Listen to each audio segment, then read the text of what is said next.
Clay Dean, Try it again. Design Director for Cadillac brand. Clay, we're in front of the Cadillac Provoq, the coolest concept right now. Tell us about it. Tell me first about the front, what you've done with it for the aerodynamics. The Cadillac Provoq is a car we've just shown here at the Detroit show today. For us, it's the newest concept vehicle from Cadillac that explores new technologies and new stories. This is a fuel cell concept, and what we've been able to do is to wrap a lot of technologies within this car. We have a fuel cell, of course. It has electric-driven architecture. We have a huge story of aerodynamics that are on the car, as well as taking the language of Cadillac, progressing it further, and applying it to a really new proportion part. I've always thought of Cadillac as technology driven, but I've never thought of it as something that was so aerodynamic, had a lot of the solar environmental stuff about it. Tell me about the front part, how it moves. Well, on the front of the car, obviously a fuel cell has different needs and desires. And so in the front of the car, if you watch, as part of the aero story, a fuel cell only needs to be cooled during certain periods of time. When the front of the car is flush, it's more aerodynamically efficient.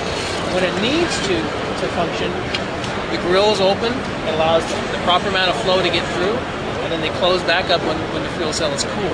So it's functional, it's needed, but it's also a little bit of drama that we think is kind of appropriate for a luxury car and a car of the stature of where Cadillac is. But it's a functional cue that really helps us. The other things that are beneficial from an aero point of view, as you look at the car is very sleek, it's very clean.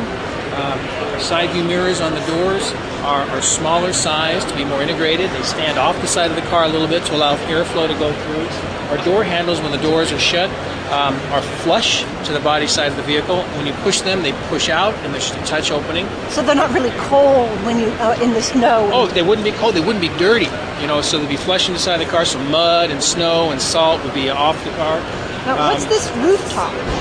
On the rooftop, we have obviously a sunroof. Everybody wants a sunroof. But at the same time, we have solar cells that integrate into the glass sunroof. And what the solar cells allow us to do, because this vehicle is electric powered, solar cells continue to generate the batteries, run small accessories. It's just another gain to make about efficiency, which the whole car, from an aero point of view and the fuel cell point of view, it helps everything. You say this is a concept, but Clay, come on, everybody in the auto industry right now is saying when. Well, I think we do concepts for reasons. We do concepts to gauge public reaction. The fuel cell is really not ready for prime time yet. I think there's things that are happening. This is our 5th generation fuel cell at General Motors. We've got test vehicles out with consumers now. We're trying to find the issues that makes them better. We're working with the infrastructure to build an infrastructure of hydrogen. The car itself, there's elements of this concept which will pop up maybe at different times. So there may be some components of this that we would see sooner than later. We'll just have to wait and see. Clay, thank you very much. You bet. Thank you.